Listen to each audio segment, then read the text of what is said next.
গতকাল Islamic lawyers কাউন্সিলের তথা জামাত ইসলামের সমর্থনপুষ্ট 7 জন ডেপুটি অ্যাটর্নি জেনারেল এবং 10 জন অ্যাসিস্ট্যান্ট অ্যাটর্নি জেনারেল অফিস থেকে পদত্যাগ করেছে এবং পদত্যাগের কারণ হিসেবে তারা কিছু রাজনৈতিক বিষয় নিয়ে এসেছে, যেটা অনাকাঙ্ক্ষিত। এটা আমরা রাত্রে সোশ্যাল মিডিয়ায় দেখেছি, দেখার জন্য এটার প্রতিক্রিয়ার জন্যই আমরা মূলত আজকে আপনাদের সামনে দাঁড়িয়েছি। তো আপনারা জানেন, বাংলাদেশের ইতিহাসে সবসময় অ্যাটর্নি জেনারেল অফিসের সহকারী attorney general, deputy attorney general, অতিরিক্ত অ্যাটর্নি জেনারেল এবং অ্যাটর্নি জেনারেল, এই পোস্টগুলোতে যখনই সরকার পরিবর্তন হয় তখনই এই আইন কর্মকর্তারা স্বেচ্ছায় পদত্যাগ করে চলে যান। এবং এটাও দেখেছি যে ইভেন কি সরকার গঠনের আগেও, নির্বাচন হওয়ার পরেই যখন দেখেছে যে অন্য দল ক্ষমতায় এসেছে, তখন সরকার দলীয় যারা অ্যাটর্নি জেনারেল অফিসের কর্মকর্তা ছিলেন, অ্যাটর্নি জেনারেল সহ, তারা পদত্যাগ করেছেন। তো আমাদের ইন্টারেস্টিং বিষয় হলো, আমাদের যে বন্ধুরা গতকাল পদত্যাগ করেছে, ওনারা এই সরকারের অধীনে আইন কর্মকর্তা হিসেবে 4 মাস কাজ করেছে, বেতন নিয়েছে, সুযোগ সুবিধা নিয়েছে, পদ পদবি ব্যবহার করেছে।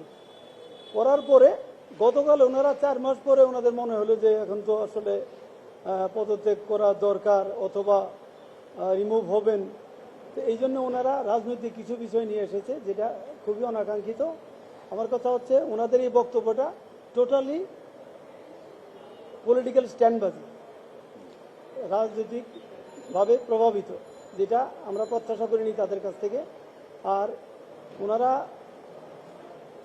পদত্যাগ কাজ করলেন। এখন আমি অ্যাটর্নি জেনারেল অফিসে একটু অ্যাটর্নি জেনারেল সাহেবকে আপনাদের মাধ্যমে বলতে চাই যে এই 4 মাস যে ওনারা কাজ করলেন, এরা সরকারের পক্ষে কাজ করেছে নাকি সরকারের বিপক্ষে স্যাবোটেজ করেছে? এই 4 মাসের যে যতগুলো ফাইল ছিল, সবগুলো ফাইল যেন ওরা একটু খোঁজখবর নিয়ে দেখে।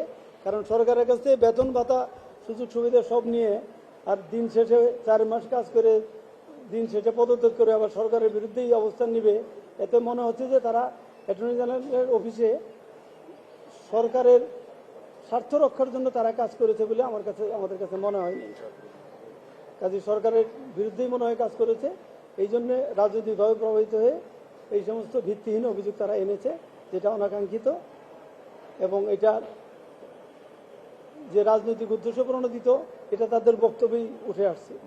কারণ তারা যদি সরকারের বিরুদ্ধে আচরণই করত, তারা যদি সরকারের সুযোগ সুবিধাই না নিত, তাহলে সরকার গঠন হওয়ার পরের দিনই তাদের পদত্যাগ করে চলে যাওয়ার কথা। তা না করে 4 মাস থেকে এখন এসে পদত্যাগ করে ওনারা বিভিন্ন কারণে পদত্যাগ দেখাচ্ছে। এটা কি বলবো, আবারও বলি যে রাজনৈতিক স্ট্যান্ডবাজি। ধন্যবাদ। 4 মাস কি অ্যাটর্নি জেনারেল কার্যালয়ে অ্যাটর্নি জেনারেল তাদের খেয়াল রাখে না যে 4 মাস তারা কি কাজ করছে? এখন এটা তো খেয়াল রাখার বিষয় না, এটা যার যার দায়িত্ব তার উপর অর্পিত। এই দায়িত্বগুলো এখন যখন তারা বিপক্ষে কথা বলেছে, এখন দেখা দরকার যে তাদের যে দায়িত্বে যে কাজগুলো ছিল, এগুলোর ফাইলগুলো আপিলের ক্ষেত্রে নোট দিয়েছে কিনা, আবার সরকারের পক্ষে সংশ্লিষ্টভাবে স্বার্থ রক্ষা করে তারা কাজ করেছে কিনা, এটা তো অ্যাটর্নি জেনারেল অফিসে জানার কথা না, যে ওনারা ভিতরে থেকে বেতন ভাতা নিয়ে সুযোগ সুবিধা নিয়ে সরকারের বিরুদ্ধে অবস্থান করবে। এখন অবস্থান করাতে আমরা বলতে চাচ্ছি যে সবগুলো বিষয় একটু দেখা দরকার।